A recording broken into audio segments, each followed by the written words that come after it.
Hello दोस्तों, कैसे हैं आप सब। आपका हमारे स्मार्ट माइंडसेट वर्ल्ड इस चैनल में स्वागत है। आज हम जानने वाले हैं साइरस मिस्त्री की बायोग्राफी। तो चलिए जानते हैं। साइरस मिस्त्री का जन्म 4 जुलाई 1966 को बॉम्बे यानी मुंबई महाराष्ट्र में एक पारसी परिवार में हुआ था। उनके माता पिता एक पारसी भारतीय व्यवसायी परिवार से ताल्लुक़ रखते थे, जिसे शाहपुरजी पलोंजी समूह के नाम से जाना जाता था और उनकी जड़ें भारत से है। हालांकि मिस्त्री की मां का जन्म आयरलैंड में हुआ था और उनके माता पिता ने आयरिश नागरिकता लेने का विकल्प चुना। मिस्त्री का एक बड़ा भाई शाहपुर मिस्त्री है, जो एक आयरिश नागरिक भी है। मिस्त्री की 2 बहनें भी हैं, लैला और आलू। उन्होंने मुंबई में कैथेड्रल और जॉन कैनन स्कूल में पढ़ाई की, जहां उन्होंने अपनी प्रारंभिक शिक्षा प्राप्त की। बाद में उन्होंने लंदन के इंपीरियल कॉलेज में दाखिला लिया, जहां उन्होंने सिविल इंजीनियरिंग बीई में साथ ग्रेजुएशन किया। बाद में उन्होंने मास्टर डिग्री हासिल करने के लिए लंदन बिजनेस स्कूल में दाखिला लिया। उन्होंने प्रबंधन में मास्टर डिग्री के साथ ग्रेजुएशन किया। उन्होंने मुंबई विश्वविद्यालय से वाणिज्य में ग्रेजुएशन की डिग्री भी प्राप्त की।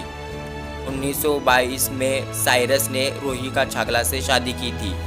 उनकी पत्नी रोहिका इकबाल छागला की बेटी है, जो भारत में एक प्रसिद्ध वकील है, और उनके 2 बेटे भी हैं, फिरोज मिस्त्री और जहान मिस्त्री।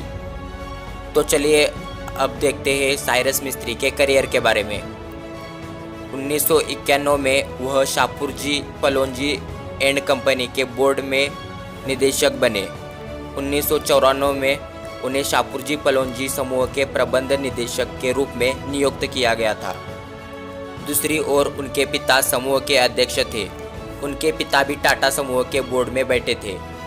साइरस ने 1990 से 2009 तक टाटा एल्क्सी लिमिटेड के निदेशक के रूप में भी काम किया। वे टाटा पावर कंपनी लिमिटेड के निदेशक भी थे। इस पद पर वे 2006 तक रहे। वे कंसल्टेंस मीडिया प्राइवेट लिमिटेड में संचालन और योजना के वरिष्ठ उपाध्यक्ष थे। वे डिस्क्यू एंटरटेनमेंट इंटरनेशनल लिमिटेड के बिजनेस डेवलपमेंट एंड टेक्नोलॉजी के वरिष्ठ उपाध्यक्ष भी थे। उनके पिता बाद में टाटा समूह से सेवानिवृत्त हुए और 2006 में वे टाटा सन्स के बोर्ड में शामिल हो गए। साल 2011 में वे टाटा समूह के उपाध्यक्ष बने और इसलिए उन्होंने शाहपुरजी पलोंजी समूह से इस्तीफा दे दिया। साल 2012 में उन्हें बाद में इंडियन होटल्स कंपनी लिमिटेड में एक अतिरिक्त निदेशक और एक गैर कार्यकारी अध्यक्ष के रूप में नियुक्त किया गया था। उसी वर्ष वे टाटा पावर कंपनी लिमिटेड के अध्यक्ष बने। वर्ष 2012 में वे टाटा टेली सर्विसेज लिमिटेड और टाटा इंडस्ट्रीज लिमिटेड के अध्यक्ष भी बने। दिसंबर 2012 में वे टाटा सन्स और टाटा समूह के नए अध्यक्ष बने। वे टाटा केमिकल्स लिमिटेड और टाटा कंसल्टेंसी सर्विसेज लिमिटेड के अध्यक्ष भी थे। वे शाहपुरजी पलोंजी समूह के बोर्ड के निदेशक और अध्यक्ष भी थे। वे कई कंपनियों के निदेशक थे जो शाहपुरजी पलोंजी समूह की छात्र छाया में आते थे, जैसे कि साइप्रस इन्वेस्टमेंट लिमिटेड। 2016 में इस बात को लेकर विवाद शुरू हो गए कि कैसे साइरस के पास टाटा समूह को विकसित करने का कोई विजन नहीं था। उसी वर्ष उन्हें टाटा समूह के अध्यक्ष के रूप में हटा दिया गया था। रतन टाटा, जो पूर्व अध्यक्ष थे, उन्हें अंतरिम अध्यक्ष के रूप में पदभार ग्रहण किया। दिसंबर 2012 को भारतीय उद्योगपति रतन टाटा सन्स के चेयरमैन पद से रिटायरमेंट ले लिया था। रतन टाटा के बाद साइरस मिस्त्री को टाटा सन्स का नया चेयरमैन नियुक्त किया गया था। टाटा ग्रुप के 150 साल से भी ज़्यादा समय इस सुनहरे इतिहास में साइरस मिस्त्री 6वें ग्रुप चेयरमैन थे। इसके अलावा मिस्त्री टाटा सन्स के सबसे युवा चेयरमैन भी थे। 4 साल के अंदर ही 24 अक्टूबर 2016 को टाटा सन्स ने उन्हें चेयरमैन पद से हटा दिया था। उनकी जगह रतन टाटा को अंतरिम चेयरमैन बनाया गया था।